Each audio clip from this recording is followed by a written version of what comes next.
The judge just dropped a major ruling this week, and we're diving into all the details because this shifts the whole situation, and now Justin has some serious thinking to do.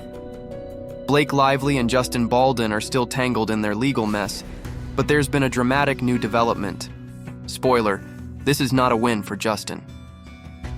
On Monday, a federal judge threw out both of Justin Baldoni's massive lawsuits. Yes, the $400 million countersuit against Blake Lively, Ryan Reynolds, and their publicist, and the $250 million defamation case against the New York Times.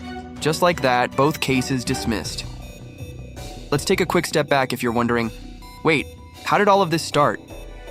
All right, this whole thing began when Blake Lively, as most of us probably remember by now, accused Justin of harassment and retaliation during the filming of It Ends With Us. This has been ongoing since around Christmas, and it's been everywhere. Once Blake's allegations were detailed in that New York Times piece, the internet blew up. At first, people were siding with Blake, saying that while her promo run may have flopped, the texts shown in the article backed her story and made Justin look extremely calculated in trying to take her down. People were disturbed by what she said happened on set, alleging Justin improvised kisses without consent, walked in while she was changing or breastfeeding, and even showed her explicit material. That made her uncomfortable. With only her side out at first, the public reaction was like, "This is disturbing, this guy is out of control." But Justin didn't sit quietly. He and his team fired back, saying the texts were selectively edited to paint him as a villain, and they denied all the accusations. He launched a $400 million suit, claiming Blake, Ryan, and publicist Leslie Sloan conspired in a targeted campaign to destroy him. He also sued the New York Times for $250 million, accusing them of spreading false and damaging claims. To fight back, his team put together a whole website and even released unedited clips from It Ends With Us to push back on Blake's version of events, especially regarding the alleged improvised kissing. And honestly, when people saw that raw footage, a lot of them paused. They felt what Blake described wasn't entirely lining up with what was on tape. People started questioning her claims. No one wanted to call her a liar outright, but the tide began to shift. The majority of the public started leaning in Justin's favor.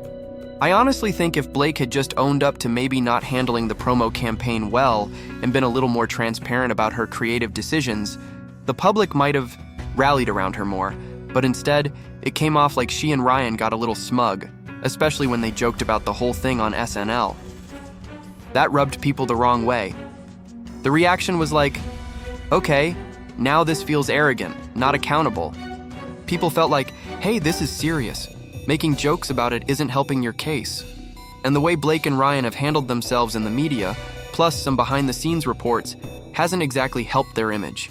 It's affected how people see the whole situation, and that's a big part of why many have taken Justin's side. But this week, the judge brought everything back to reality for Justin's team. And what's in the ruling has left a lot of people stunned. On Monday, the court officially threw out both of Justin's lawsuits. Let's begin with the big one, the $400 million claim.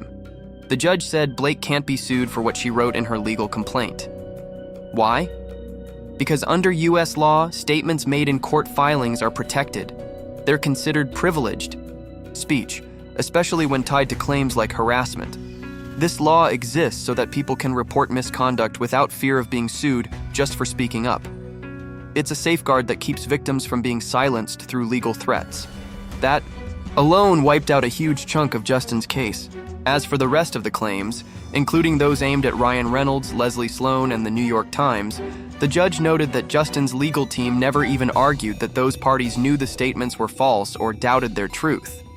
And if you know anything about defamation law, that's a major problem. You can't just prove that a statement was damaging, you have to prove it was made with knowledge that it was likely untrue, and that it was said to cause harm. The judge said Justin's team didn't even come close to reaching that bar, but here's where things take a slight twist. Not everything was dismissed outright. The judge is giving Justin's lawyers until June 23rd to revise and refile a couple of the smaller claims.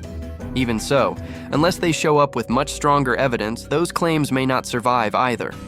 As it stands, the media is treating this as a serious legal loss for Justin. Blake's attorneys, Ezra Hudson and Mike Gottlieb, released a statement, calling the judge's decision a complete win and full validation for Blake and everyone else named in the case: Ryan Reynolds, Leslie Sloan, and the New York Times.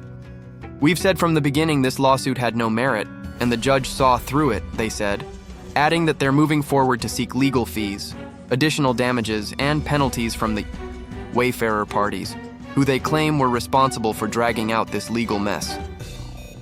Meanwhile, the New York Times has held firm the entire time, standing by their reporting, saying that the story on Blake's allegations was carefully researched and handled with responsibility. What's also interesting is that just days before this court decision came down, Blake made a strategic legal choice, one we already talked about over the weekend. She dropped her emotional distress claims against Justin. This happened after Justin's team demanded access to her private medical and therapy records to evaluate her claims of emotional harm. Blake's lawyers clapped back, calling the move a publicity tactic and saying those documents weren't necessary since the focus was harassment and retaliation. Instead of fighting over the release of such deeply personal information, Blake withdrew those specific emotional distress claims. Her legal team said the core of the case remains unchanged. It's still about the harassment and what happened on set. The removal of those claims simply meant she didn't have to hand over sensitive private files. Now, Justin's legal team didn't take that lightly, and they weren't quiet about it either. After Blake pulled her emotional distress claims, they pushed to have the dismissal marked with prejudice, which would have blocked her from ever bringing those claims back in the future. Their stance was that Blake was trying to dodge the court's requirement to hand over sensitive materials like her private therapy and medical records, all while keeping the option open to revisit those allegations down the line. They claimed it was a way to avoid full disclosure, arguing that if she was making those kinds of claims, she should be prepared to provide the proof behind them. Blake's side, however, strongly disagreed. Her team fired back, saying that Justin and his lawyers were pulling a PR stunt, trying to make the situation into something it wasn't. According to them, the emotional distress claims weren't at the core of the case anymore, and dropping them was just a way to narrow the focus of the lawsuit. They denied that anything was being hidden, and said this move was simply to avoid unnecessary legal tangents and keep things streamlined.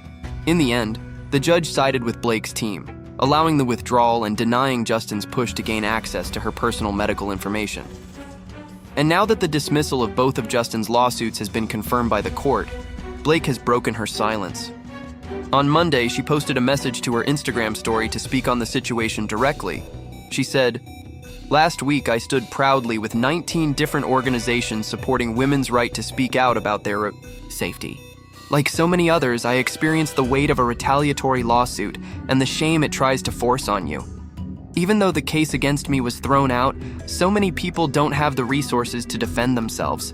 That's why I'm even more committed to fighting for women to have the ability to share their truth, to protect their well-being, their boundaries, their respect, and their stories." She continued, "There are legal protections out there. Please take a look at the amazing groups listed below for help and support. With so much love and thanks to everyone who had my back. Some of you I know, some I don't, but I will always be grateful, and I'll keep standing up for you." As for what's next, all eyes are now on Justin. He and his legal team still have time, until June 23rd, to respond. While his $400 million countersuit and the $250 million defamation case have both been dismissed, he does still have the chance to come back and amend a few of the smaller claims. It's not clear if he will, but people are definitely paying attention. The public has been highly invested in this entire legal saga and are weighing in on every update. But what do you think about everything that's happened so far? I want to hear your thoughts on this latest twist in the legal fight between Blake and Justin. Let me know what you're thinking.